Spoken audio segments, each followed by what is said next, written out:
Yeah, come and take a look at the snow. Bright white as far as your eyesight goes. Come and take a look at the fields of snow. I'll just get my coat, then we're good to go. Come and take a look at the lake. Let's have a quick skate before it gets late. Come and take a look at the frozen lake. Put your clothes on, mate, don't make that mistake. Greetings, holiday shoppers. There are now 192 shopping days left until Christmas, and I think you know what that means. That means it's time for an episode of Christmas Creeps, your one-stop shop for holiday movies, TV shows, and all other wacky ephemera all year round. Hi, my name is Joseph Wade. I will be your host this evening. Here with me tonight, as always, are my co-hosts, Johnny Five, the human robot. Here. And Mr. Bradford. I don't know why I appear on this show. 'Cause you love us.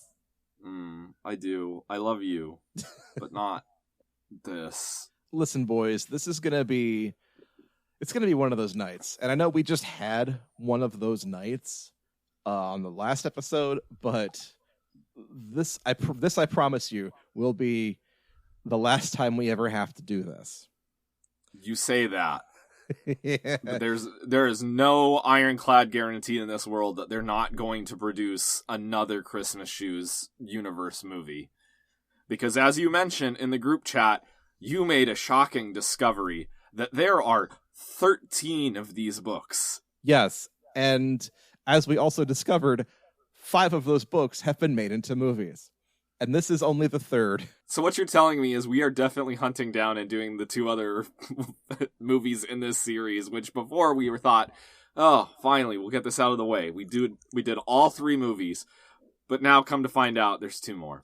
I'm gonna say no, honestly. Those other 2 movies are a bit beyond our wheelhouse. Oh yeah? Tell me more. Much like this movie, the L word is involved with them. Lesbianism? No, Lifetime. Wait, this one did air on Lifetime. Yes, this was not a CBS movie like the last 2 was. This was Lifetime. Ladies and gentlemen, before we go any further, I must say, this week on the show, we are discussing the 2009 second sequel to The Christmas Shoes, titled The Christmas Hope. And I'm of the opinion there are probably enough people talking about Lifetime and Hallmark movies out there. We don't need to join them. Yes. Yeah, we're horning in on other podcasts' territory, and if you're listening out there, I apologize. We will dip out as soon as we do our due diligence here. But we just wanted to do the trilogy, trust us. Yes. We're not looking... Okay, I love this out, really, honestly. We're not looking to poach to anyone's territory. We're just trying to do our own due diligence. Yes. But also, speaking of due diligence, I do need to crack open a cold one and get started, because it's going to be that kind of an evening. But before we get into that, though, gentlemen, how have you guys been holding up this past couple of weeks? It's the road to 100. This is the road to 100, and this is episode, 99 of Christmas Creeps? Episode 99, but taking into account all of the stocking stuffers we've done, more like 125. Right, but this is our 99th mainline official episode of the show. A canon, yeah. A canon episodes. The original timeline of Christmas Creeps episodes. If you count our lost episode, this is the 100th episode. That's true. I don't know if we ever talked about it on the show, but we did frequently. Santa Claus 3. We talked about it frequently, and it was Santa Claus 2, not 3. Okay. Yeah. For those of you just joining us, what the fuck's wrong with you? We did record Santa Claus. Yeah.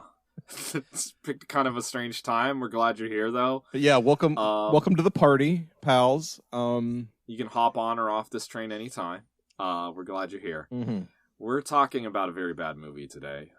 Though honestly, less bad than the last one. You think? Yes. You think it's less? I don't know. I agree. In certain ways, yes. This was way less patently offensive than either of the first 2. But don't get it twisted. There's plenty of stuff in this that is patently offensive. Oh, it's still a crappy Hallmark movie, but I wasn't as disgusted as I was at the last 2. Yeah, but I felt like it was more maudlin than...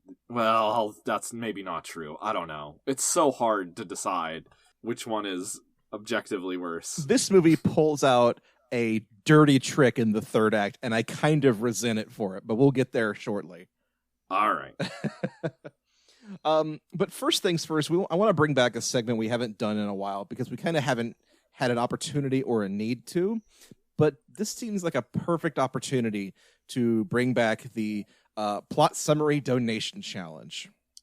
I agree. I am going to ask one of you boys to give us the plot summary of The Christmas Hope in, I want to say 1 minute or less, but I also kind of want to up it to 2 minutes or less. So the way that this works, folks, for anybody, the uninitiated, is we have a time limit for the plot summary, and any remaining time on the clock in seconds goes towards a charity of the, I guess, the summarizer's choosing, although I believe we've maybe selected this one ahead of time. Yeah, this one's kind of been predetermined, but the remainder in dollars will go to a worthy cause, a good cause. Yes.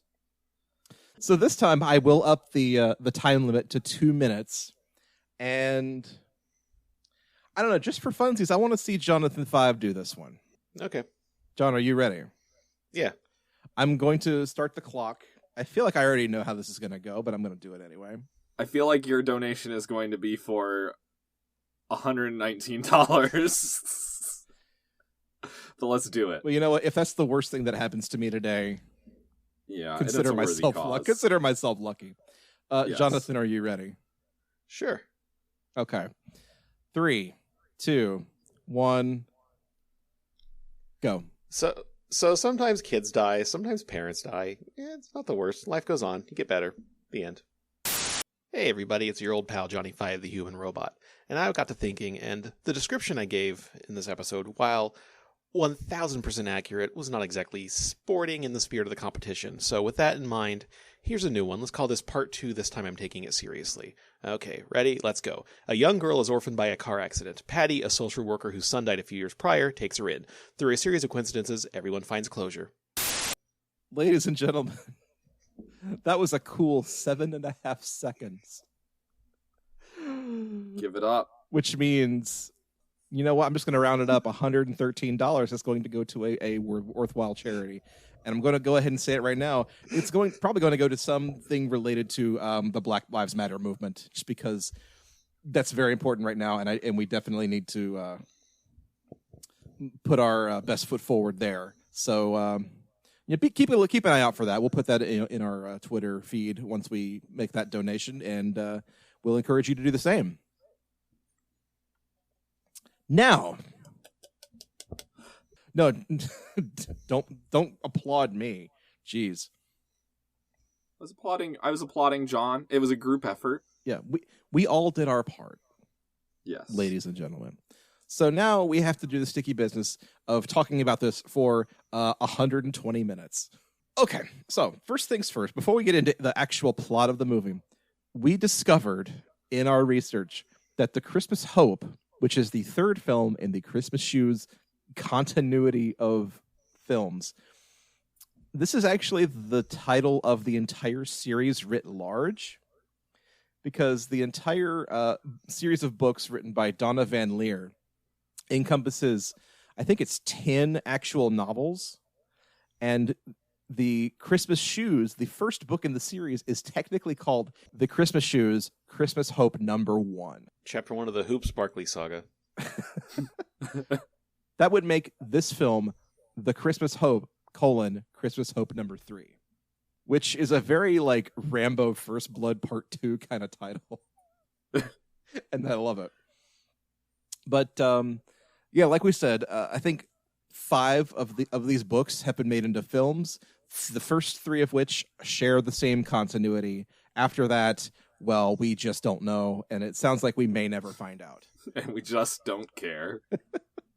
There are better things for us to spend time on. But such as it is, we have to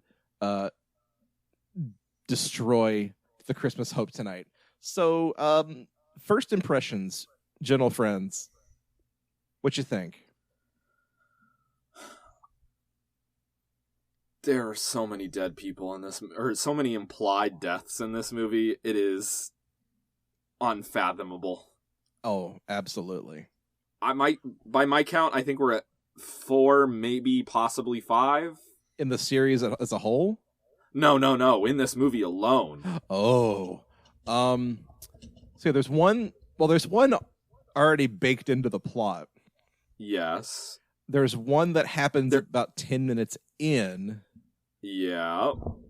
And that's where I lost count. There are a couple that if you're not paying close attention, you may not notice. So I'm not even going to go in order here.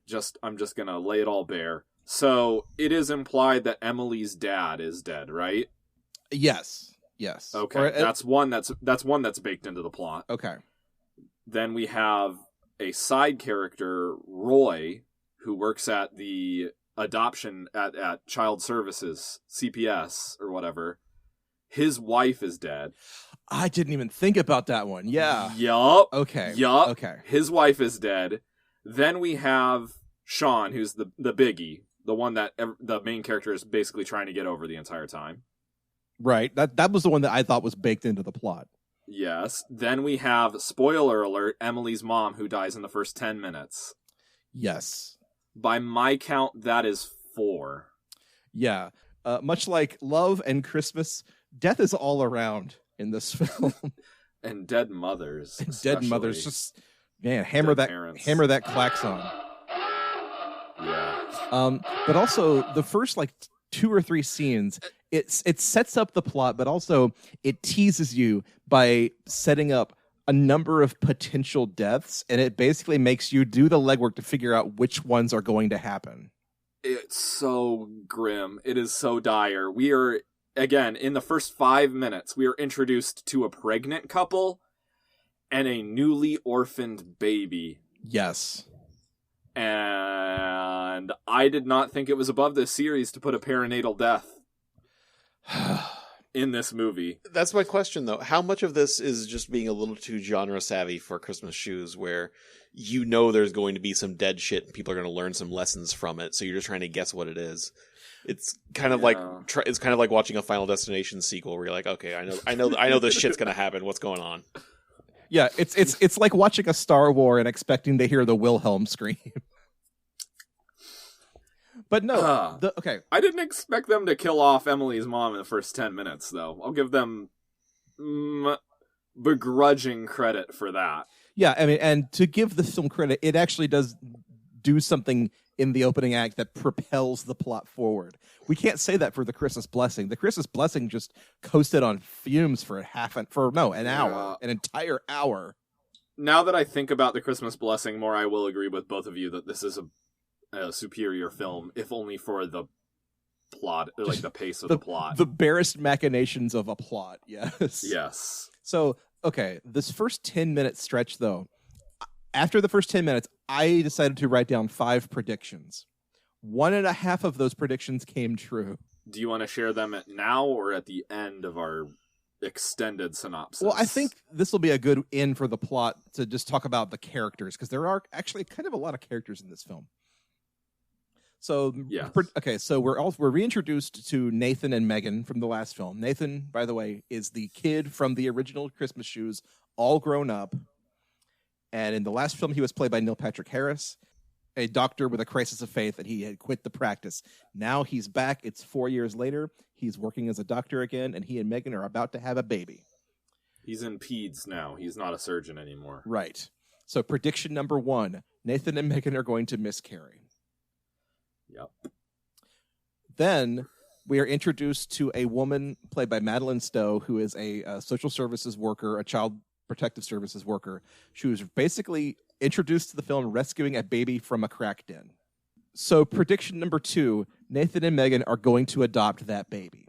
Then we're introduced to a young woman named Tracy, who is introduced in the film recording herself playing a song on her guitar in front of a video camera. And she then has to pack it all up and go to work at a diner as a waitress. And my third prediction, I literally wrote, Waitress Tracy is too pretty and too single mommy to not die in a horrible death. Put one up on the board. Ding. Ding, ding, ding, ding, ding, ding, ding. then later, Patty, the social worker, comes home and she meets her husband, who has also come home. He is an airline pilot. He's played by James Remar of Mortal Kombat Annihilation fame.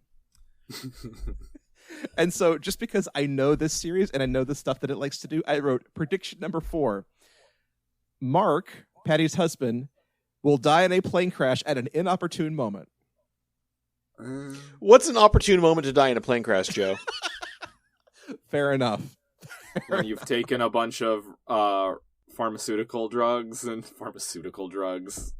you put it into a mountainside. That's not a good joke. Yeah, every time I take pharmaceutical drugs, though, I get really hungry for meal food, and it kind of distracts me. Meal food. Okay, my last prediction. In the diner scene where we kind of meet everybody all at once, there is sort of a teenage kid who dines and dashes as he, in the diner, and he makes off without paying for his food. This kid is, and my prediction was, this kid is going to be a homeless kid in need of a new home, and someone is going to adopt him. Is that where you gave yourself a half point? I gave myself half credit for at least getting the gist of his arc right. But not necessarily from point A to point B.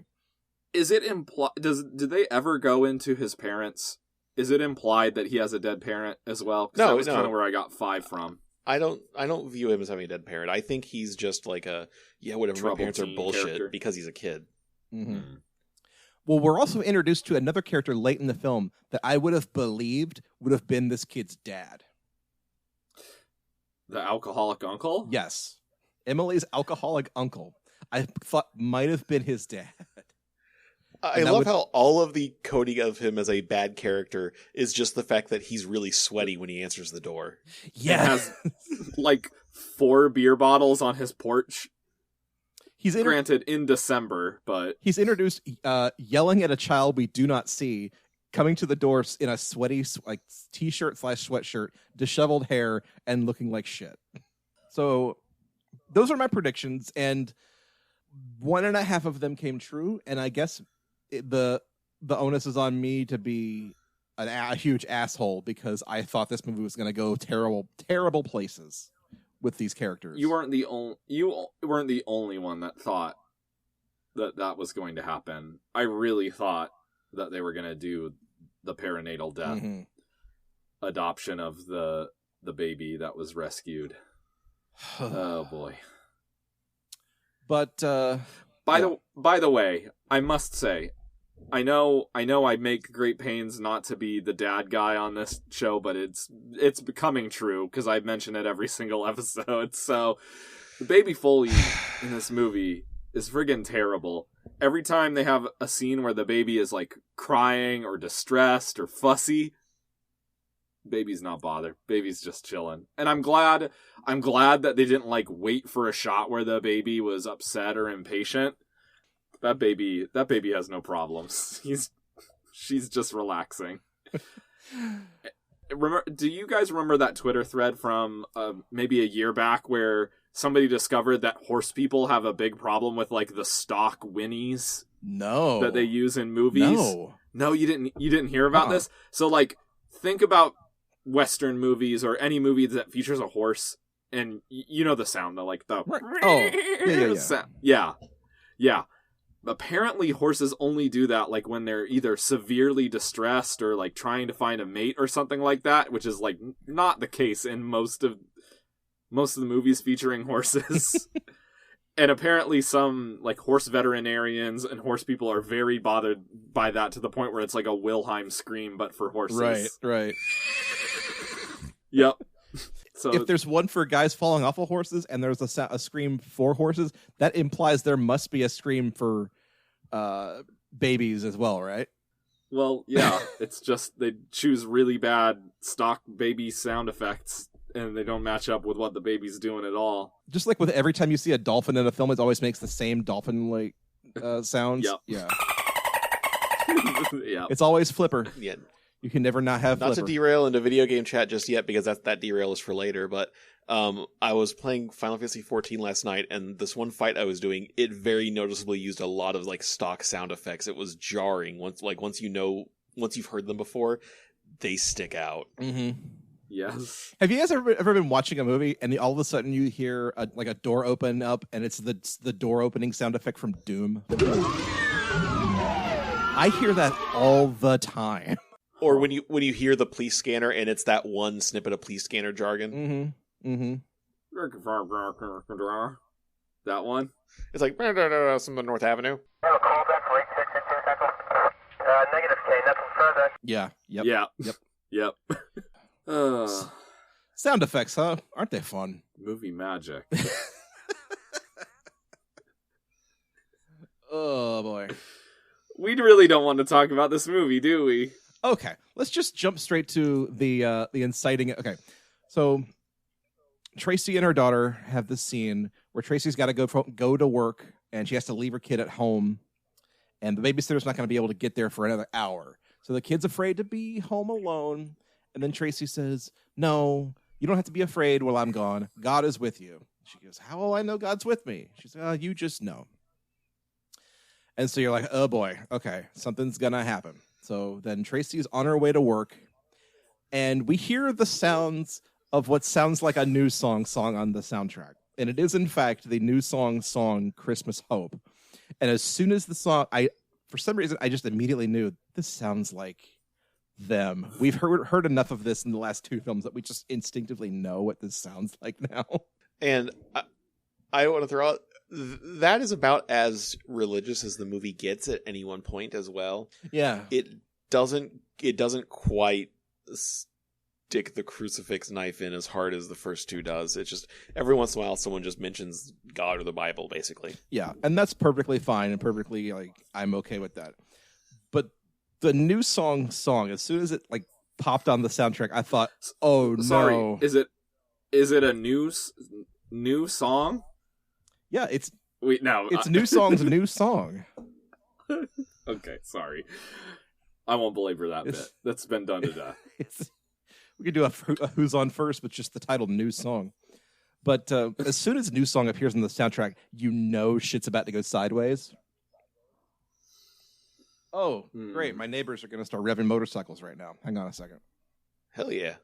What I was trying to say before my neighbors so rudely interrupted me with motorcycle noises was that as soon as New Song appears on the soundtrack, someone gets fucking murdered. Tracy gets got. She gets run over by a fucking pickup truck. And all hell breaks loose in this movie. Not really, but, I like to imagine things actually happening in this movie. Does this movie take place in the same town as the other two? I don't think so, yes. right? No, all of this takes place in the same town. Stars Hollow? It's called Grandin in the books. That's something I read on the Donna Van Leer's website. Okay. That's how it's connected. All the books, either, this person also goes to Grandin Elementary, or it's this person also works at What's-His-Face's department store. That's the type of connection they each have. Mahoney's department store. What was the name of the town from the Air Bud movies? Do you guys remember that? Wasn't it Grantville or something like that? That sounds right. Fernfield. It was Fernfield. Fernfield. I like to imagine these movies also take place in Fernfield.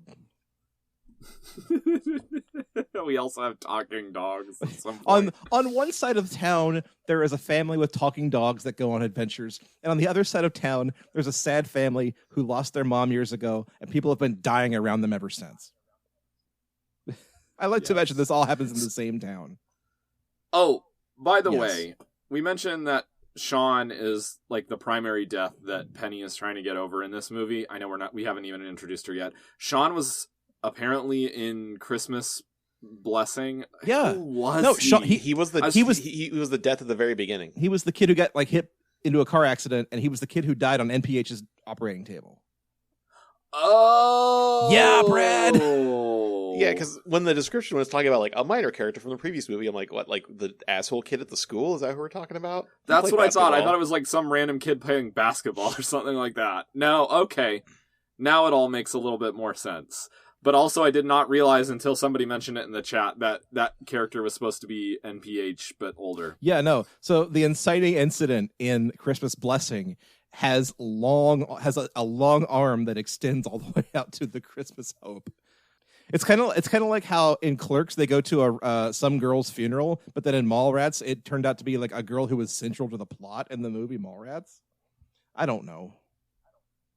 That's about as good as you're going to get. Yeah. So, I mean, Kevin Smith pioneered the Christmas Shoes universe a good decade before they actually got there. Boy, we're really not interested in this plot, are we, guys?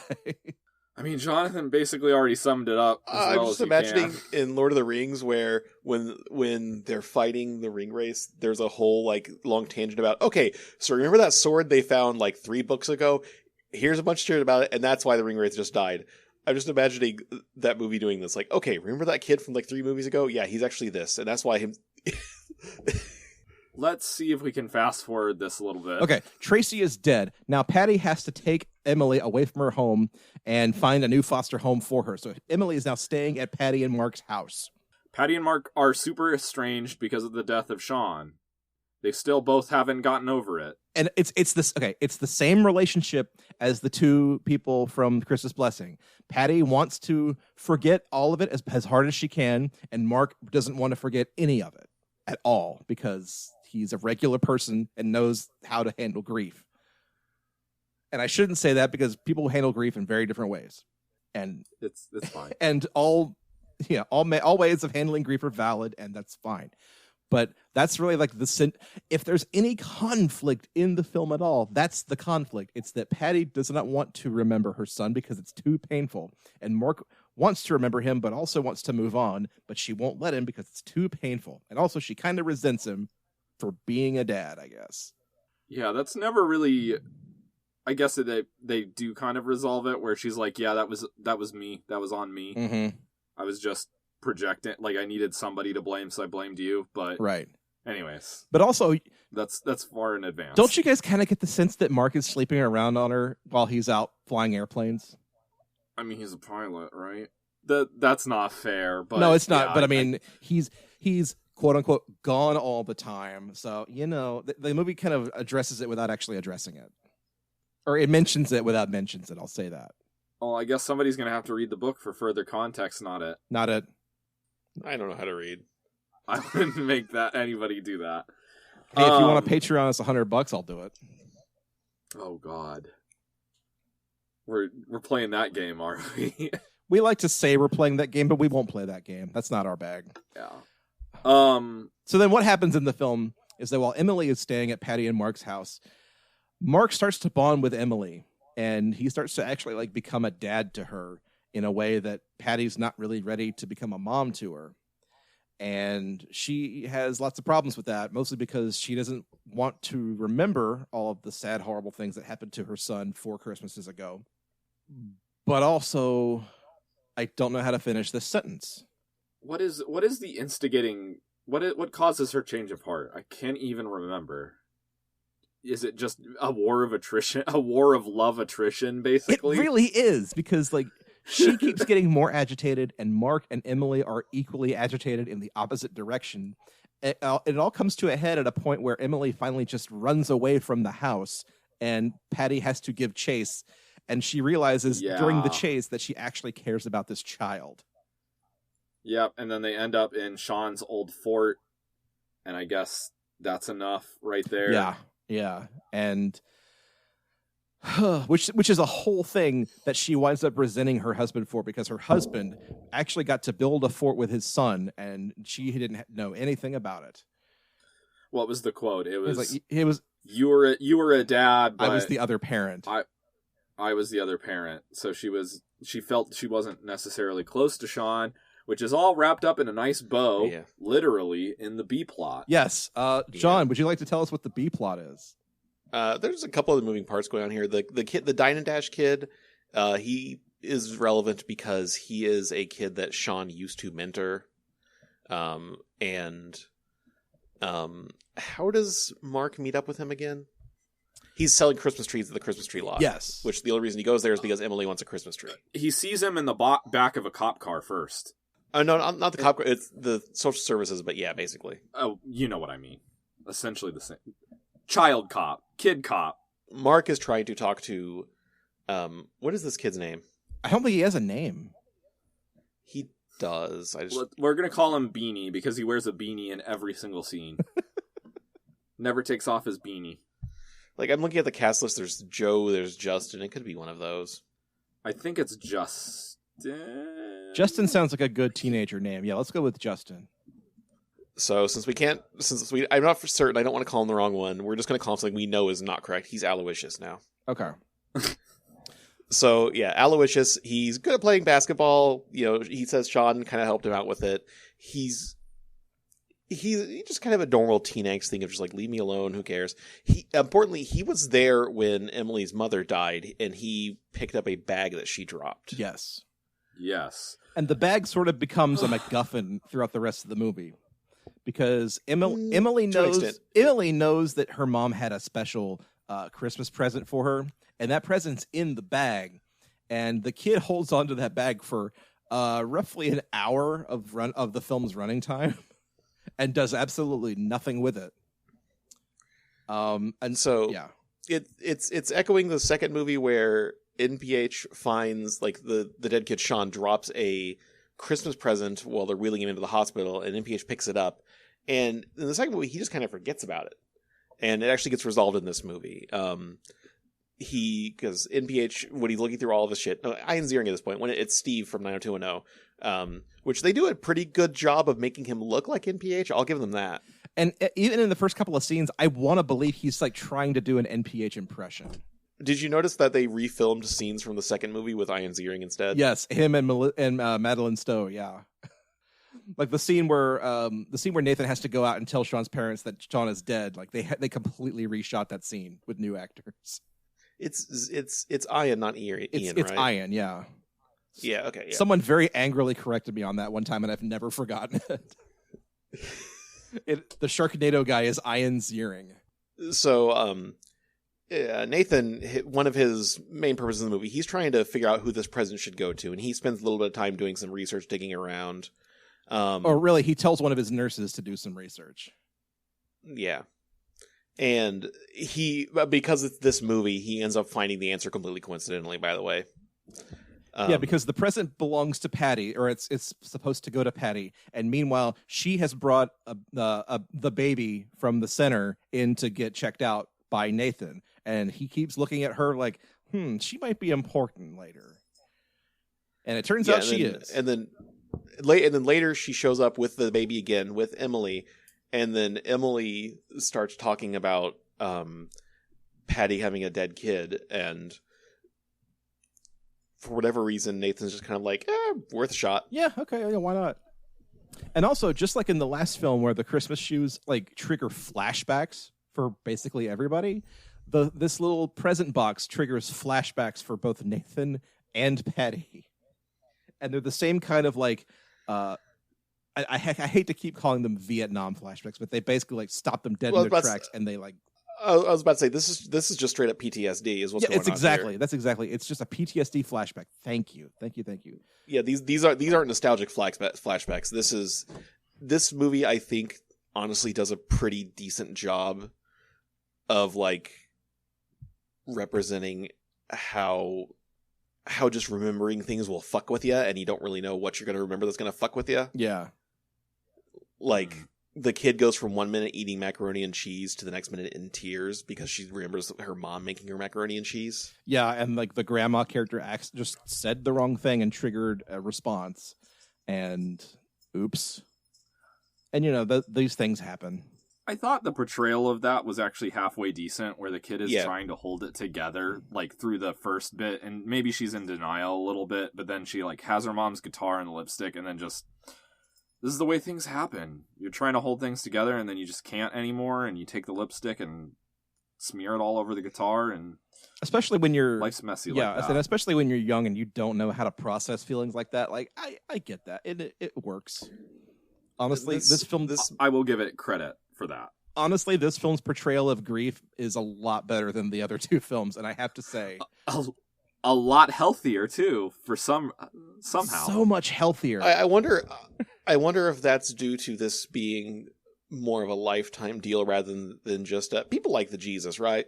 Like the first two were. It feels like that. And John, you kind of mentioned that you felt that throughout the entire film back in our back channel, like there's a quality about this film that the other two just don't have. And you're right. And I want you to tease that out because I don't want to take your words out of your mouth. Yeah, I don't quite want to say that this movie is good, but this movie manages to like not shove its foot in a toilet like the first two do, basically. These characters all pretty much act like you would expect them to. Like in the second movie, especially, Neil Patrick Harris's character was really like.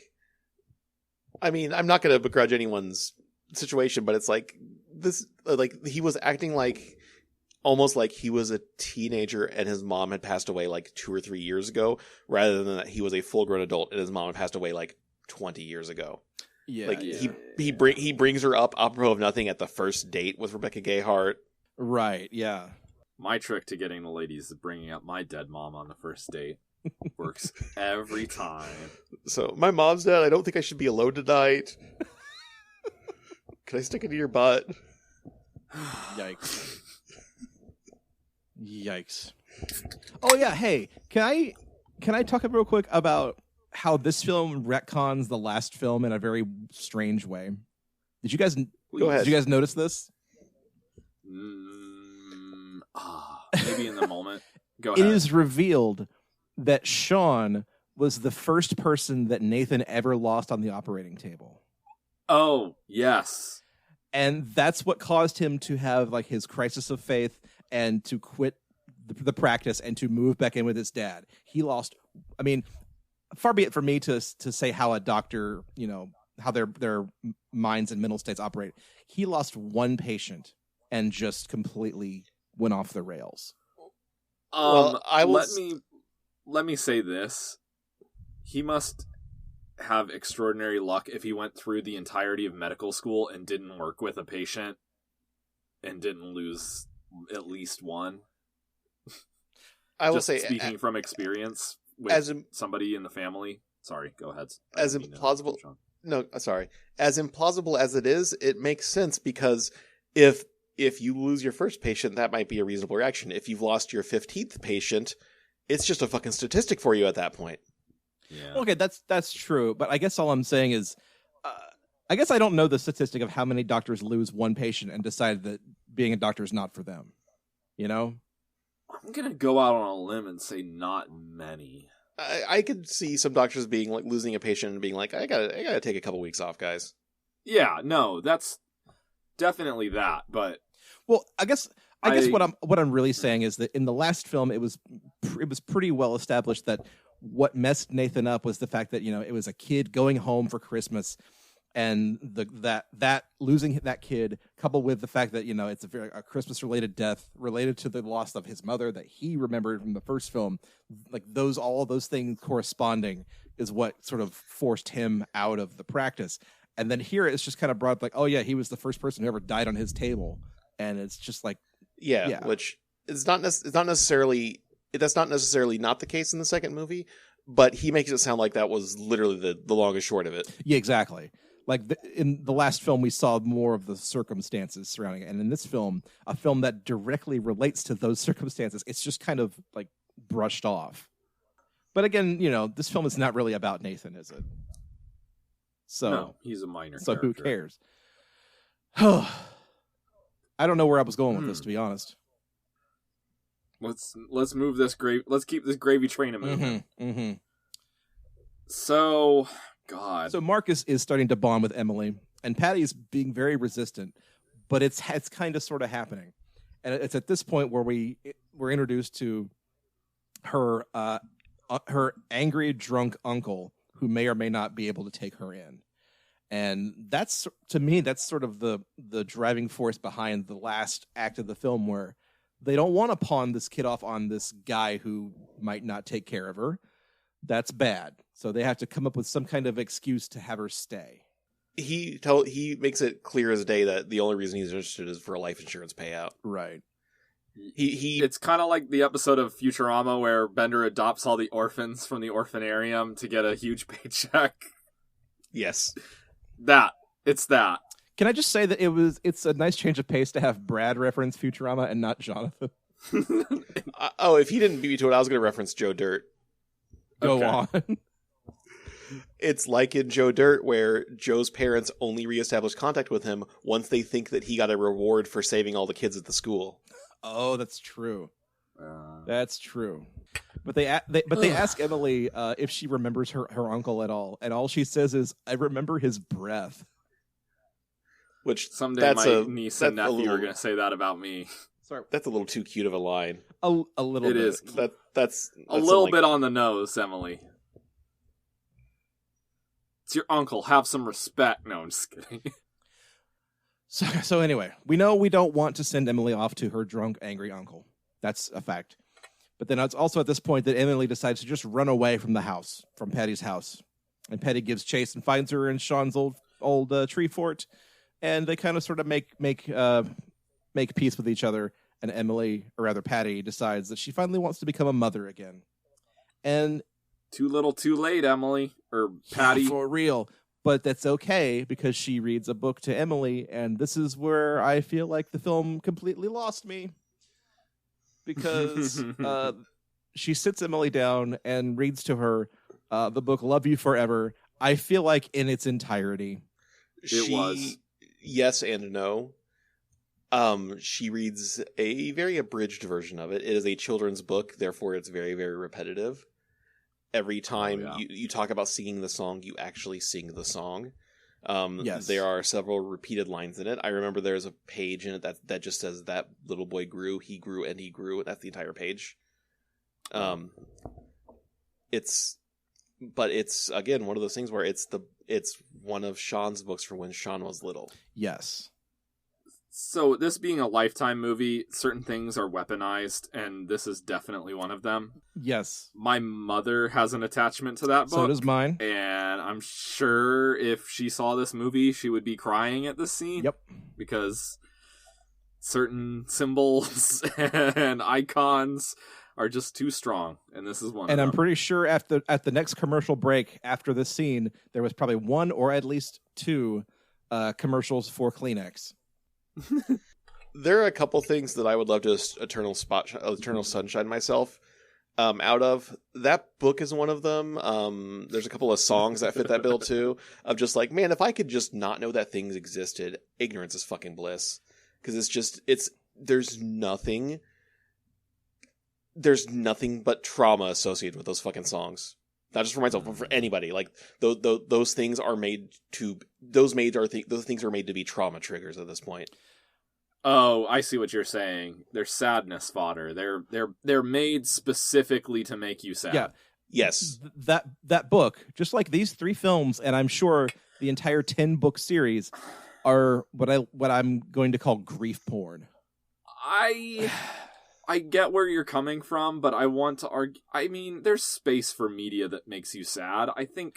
They're not. I'm not saying that these pieces of media are good, but Okay, I don't know. I'll walk it back. I will at least take Love You Forever out of that category because I understand there's a place for that and an audience for that, and I am just not that person. There's definitely room for media that's supposed to be a downer.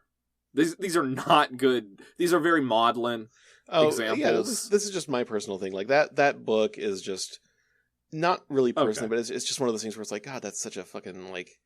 It is made to tug at your fucking heartstrings. It's just like, I don't want you doing that book. Get the fuck away from me. Fair enough. Cats in the Cradle is another one of those. Like, man, fuck that song so much. Mm-hmm. Okay, I can respect that. Personally, even as a child, I didn't need to be reminded then that my mother would one day grow old and weak someday. And I don't need to be reminded about it now when it is, in fact, actually happening. That's a good point. I'm well aware of that, and I'm dealing with it in my own way and my own time. I don't need a cutesy book to explain that to me as a prospective future parent at some point down the road, you know? Good point. And also, I don't think I ever had this book read to me when I was little. That seems like a really messed up book to read to somebody when they're little. I don't know. Especially as someone who has just lost a parent, you know? Yeah. Like, that's Emily did request for the book to be read. Sure. And so for Patty to present a strong front and actually read it to her does reflect some kind of change in her character. And I understand that part. It's just we're getting into what this book means to us personally, and it's very different than what I'm sure they intended for the audience of this film. Yes. Real banger of an episode, huh, folks? Really. Listen, I am perfectly aware of my limited time on this earth. I don't need a children's book to teach me that at an inappropriately young age. That's a good, very, very, very good point. Okay. I'll walk back what I said. This is a maudlin-ass book, and you're right, John. Let's yeet it into space. There's space for more nuanced, sad stuff than this. Because this is like beating you over the head with it. It really is. You're right. And other stuff too. Like, let's be a little bit subtle here, folks. Good point. So, okay. At this point, we reach kind of the impasse of the third act where Patty and Mark kind of agree and decide that they want to adopt Emily. But for Patty to get Mark to agree to that, she says, the state requires that there has to be 2 parents, and Mark would have to stay. Which is confusing to me because I didn't realize that there was any point at which Mark was threatening to leave. I mean, well, when he's a married man who's estranged to his wife, of course he's thinking of leaving. I guess. The idea I got with him being a pilot was that he makes it a point to always be flying, like he's taking extra shifts, etc., as an excuse to not be home. There it is. Because and I think it was heavily implied. So okay, so if and they're not sleeping together. When he stayed over that first night, he was sleeping in Sean's room. He said as much. Yeah, they did fair. Directly say that. She's like, "Oh, you'll be sleeping in Sean's room." He's like, "Yeah." Okay, but then also, yeah. For her to say you'd have to stay, does he have to give up his job as an airline pilot to do that? No. I think it's more he just has to work reasonable hours. Just fly the puddle jumpers to and from, Fernfield to, he's wherever. He's absolutely like taking extra shifts to spite their relationship. He's implied. He's the airplane equivalent of a route driver. He says he has like a dedicated line that's like New York to Boston or some bullshit like that. But he's also gone a lot, so yeah. Which means he's like, I'll fly. I'll take an extra shift or here or there. Mm-hmm. And if there's a stewardess in the bed at the hotel room with him, whatever. Shit happens, Things, shift happens. Okay, so you guys put that into perspective. I hadn't quite put those 2 and 2 together, so that makes sense. And they talk Emily's uncle out of taking her by basically saying that Tracy had no inheritance, Tracy had no life insurance, he would have to pay all of her child support, and he immediately signs her away on the spot. So let me ask this. Did anybody else get this sense that it was supposed to be like a wink wink nudge nudge thing where like Roy falsified something or another, or they had an agreement that they were just going to present this front to the uncle regardless of what the situation was? No, I think it was one of those things where they're going to go up there and be like, are you sure you want this kid? It's going to fucking suck. Yeah, I think they basically put up front all of the money he would have to owe for even having the kid in the first place. Oh, that's right, because they mentioned her debts. Yes. Okay, yeah. He'd have to pay her debts. And, knowing my family's kind of in this situation right now, we're having to sort out, a family member's estate, and it's very difficult right now, and nobody should have to deal with that under any circumstances. So I understand that he would be very reluctant to say yes to that. Excuse me. So then how does this film wrap up? Wrap this up for me, please. Take it. I need to get out of my life. Everything gets wrapped up in a neat bow. They decide to adopt Emily, and she happily agrees. She says Sean is her angel, and all the family's very happy. You are the ending really quick. I am the ending really quick? Yeah, you are the ending very, very quickly. You're not wrapping up in a bow. There's like 9 threads hanging out of your fucking bow, dude. I'm not letting you wrap the Christmas presents. I am not letting you wrap the Christmas presents. Nathan comes over and he presents Sean's gift to Patty, Patty, P-A-T-T-Y. Patty, and it is the watch that Sean broke when he was a young boy, and he presents there's also a letter in there saying that Sean decided to go into social work, cementing the bond between Patty and Sean forever.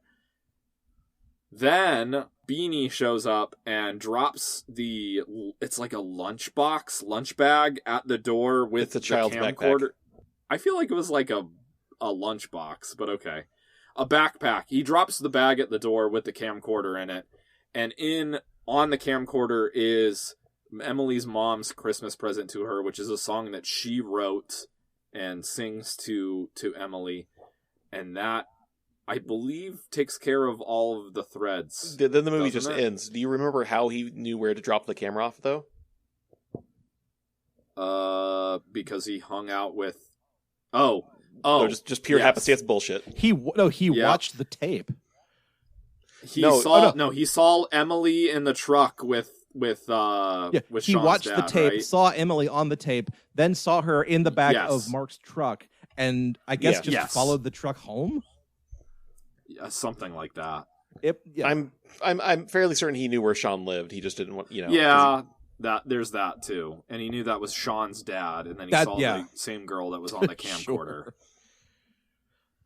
And it's implied that he had a change of heart from being like a teenage dickwad, but they don't really get into Mark that. tried to pay it forward by giving the kid like a bunch of like travel vouchers because he's an airline pilot. Yes, to visit his granddad in L.A. or something. And he gives him like the most awkward like platitude metaphor I've ever heard. It's so He bad. says, well, the teen's just being a dumb teen anyway. Just be like, why do you care? Caring's for losers. It sucks. I don't like caring. It's still a bad platitude, but though. It's still a bad what speech. Mark says, he says, you can't do anything about the weather. You can't do anything about the wind, but you can adjust the attitude of your aircraft. And if some grandma out there hasn't stitched that on a pillow yet, I would be surprised. I actually want to see that. If you know somebody who has stitched that on a pillow, I'd love to see that. Please email it to us at xmascreeps@gmail.com. But yeah, everybody, Christmas Hope kind of wraps itself up very quickly, and we don't even get a cameo from New Song in this one. The song plays over the soundtrack very early in the film, but we don't get the band doesn't show up in the film. We don't get a surprise celebrity cameo like the last one did. We get basically nothing. It just kind of stops. I feel like this film really did just stop because they had no more. When the credits started rolling, I was like, wasn't there supposed to be like an actual ending? You just kind of like basically did a freeze frame and started rolling credits. Yeah, and the last thing we find out about Nathan and Megan is that they're at a restaurant and her water breaks and they leave to go to the hospital. The end. And it's a boy. Hooray. I always wanted a boy. Blah, blah, blah. Yeah. Oh, yeah. Oh, did you guys notice that the DVD also once again censored itself? Did you guys catch those in this one? Where Yes. this time? Yeah, I did. Which one, where was it? It's when Megan tells Nathan that her water just broke, and he just kind of like pulls back in his chair and goes, "Oh shit! Oh shit!" Yeah, there was a second moment, but it was a similar thing where they were censoring either shit or crap. Or probably God, honestly. Or damn. Oh God! Oh God! Oh yeah. I feel like that's way more reasonable than oh shit, especially because this is a Lifetime movie. Yeah. So fun times with Christian DVD companies. I did not catch those because I think there was maybe only a total of 10 minutes where I wasn't watching this movie on 0.15 or ×2 speed. Bradford was sprinting through this film. Because my time is valuable. I wanted to finish. I did it Friday night. I was like, I'm not letting this ruin my weekends. Oh boy! So Brad, enlighten us. How did you spend your Saturday? Yesterday, how did I spend my Saturday? Well, I spent 6 hours waiting for the auto shop to repair my mother-in-law's car. And I was outside because I didn't want to catch COVID. And so I was walking around. Folks, Brad did absolutely nothing with his Saturday. And you know what? It was more valuable than watching this movie. That is completely fair. I will grant you that one. Well, gents, I mean, that's the Christmas Hope. That's it. I don't know what else to say about it. There are dangling threads we could talk about, but they're not interesting. There are more maudlin metaphors we could make, but they're not funny. So let's just go straight over to the crankometer and give this a score and go home. The crankometer, if you're not familiar, is our patented XY axis scale for rating Christmas movies. The X axis is how Christmassy a film is, and the Y axis is how good the film is. So, gentlemen, The Christmas Hope, part 3 of 3, of 10, of 9, or something. How Christmassy is this film?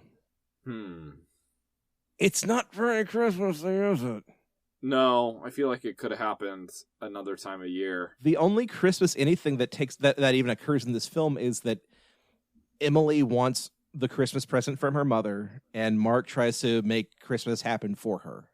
But it's really not by buying a Christmas tree. That's the only thing that drives a plot. That's even really the only Christmas anything that happens in this film. And it's fine. It's not bad. It's just there's not a whole lot of it for part 3 of a series that began with Christmas shoes. There's not a whole lot of Christmas in this. I want to say a 1 or a 2.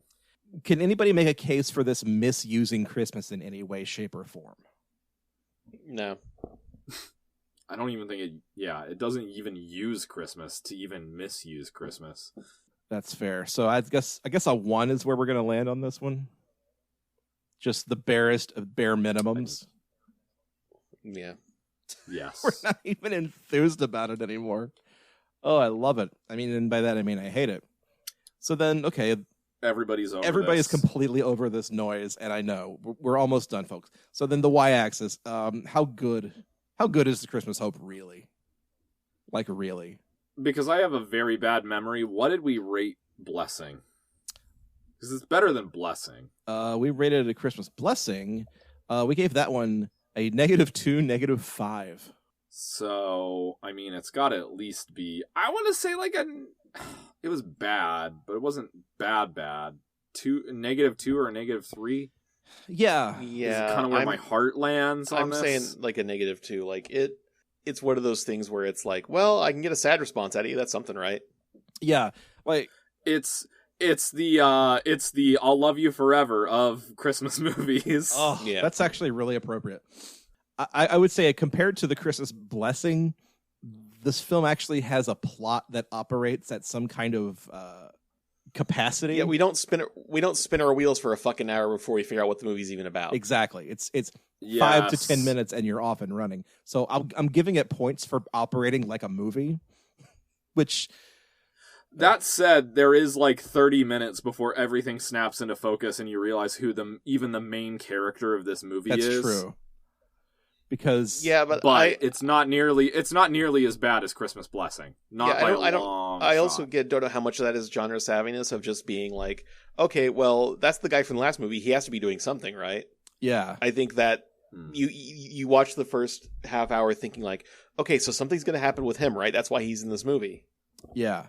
Nope, we just need a tie-in. But also, neither one of these films, The Christmas Blessing or The Christmas Hope, I'm having a tough time keeping them straight. Neither one of those films features a main character to whom none of the plot happens. Because Rob Lowe has very little agency in the plot of the first film. It's all about the kid and the kid's family. And Rob Lowe is just kind of there to have the message of the film happen to him. And then the sequel, it's all about Nathan. And then this one, it's all about Patty. And yeah, and it's like in the second movie, Rob Lowe shows up to be like, oh, hey, let me resolve the plot for you. And in this one, Ian Ziering shows up to be like, oh, hey, let me resolve the plot for you. Right. But it's not like Ian Ziering was the main character, the lead of this film, while all of the family stuff is happening in the background. That didn't happen this way. That's what I'm saying. It's like the main character of the previous movie comes in to just Deus Ex Machina this movie. Yeah. So at least this one and that one are of a piece. It's just this one, and I even hate saying this because I even said it in the last one. The last one looked like a movie. This one feels like a movie, but it doesn't look like one. It definitely feels like a. In addition to the fact that there are very clear commercial breaks programmed into the script, something about the quality of it being filmed to really suggest this is made for TV. Yeah, I mean, there's definitely a made for TV-ness about this, but I guess there's just the propulsiveness of the plot is what kind of keeps me from saying this is as bad as or worse than Christmas Blessing. So yeah, I'm gonna at least give this a -2. Like points for being a movie, I guess. Yeah, it knows what it's trying to do. It doesn't put too much on of its plate. It takes on a lot of like stuff with like grief processing, trauma, etc. But it ably deals with what it takes on. It doesn't get in over its head. It doesn't completely fuck things up. You know, I guess I can put it this way. It doesn't kill a kid to prove its point this time. Yes. I mean, we didn't sound the dead kid alarm for once, which I feel like is a step up, right? Yeah, it's gotta be. But also the fact that it teased like 4 or 5 deaths at the start, just as a matter of course, is equally bad. And I don't know if that's just us projecting on the film to make it more interesting, or that's on you, or if that just actually that's happened. on you. That's you sitting there being like, okay, someone's got to die, right? Who's gonna die to make someone learn a lesson about themselves? But I feel like the movie knows that and is doing that on purpose. These films are like a reverse Voight comp test.